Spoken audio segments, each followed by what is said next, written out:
ডালের পেঁয়াজু খেতে কি বোর হয়ে গেছেন? তাহলে ভিডিওটি আজকে আপনার জন্য। হ্যালো গাইস, আসসালামু আলাইকুম, welcome to my another video. আমি আজকে আপনাদেরকে দেখাবো বেঁচে যাওয়া ডালের পুর দিয়ে কিভাবে আপনারা নতুন করে মজাদার মুচমুচে পেঁয়াজু বানাতে পারেন। এই তো ফার্স্ট টাইমে একটা নুডলস নিয়ে নিলাম, আর নুডলসটা নেওয়ার পর ঠিক এভাবে ছোট ছোট টুকরো করে দিচ্ছিলাম, দেখতেই পাচ্ছেন আপনারা। আর এভাবে টুকরো করে দিলে হবে কি সহজে ডালের পুরের সঙ্গে একদম মিশে যাবে।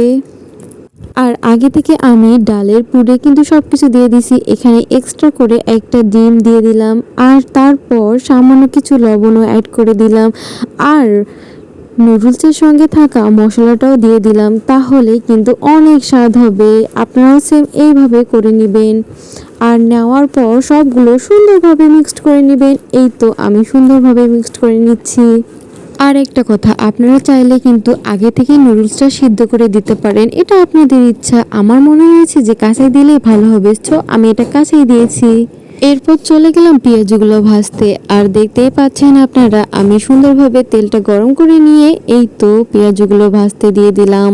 আমি কিন্তু এই নুডলসের পেঁয়াজুটা ফার্স্ট টাইম ট্রাই করতেছি, আর ফার্স্ট টাইম ট্রাই করার পর এত মজা লেগেছে কি বলবো আপনাদের, এই জন্য আপনাদের সঙ্গে শেয়ার করা। আর আপনারা কিন্তু একবার হলেও এটা ট্রাই করে দেখবেন, অনেক মজার খেতে। এই তো আপনাদের সঙ্গে কথা বলতে বলতে পেঁয়াজু ভাজা প্রায় শেষের পথে, আর আমি কিন্তু পেঁয়াজুগুলো একদম লো হিটে ভেজে নিচ্ছি, দেখতেই পাচ্ছেন আপনারা।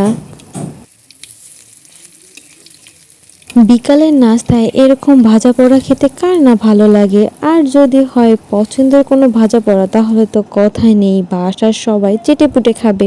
এই তো দেখতেই পাচ্ছেন পেঁয়াজুটা কত সুন্দর হয়েছে।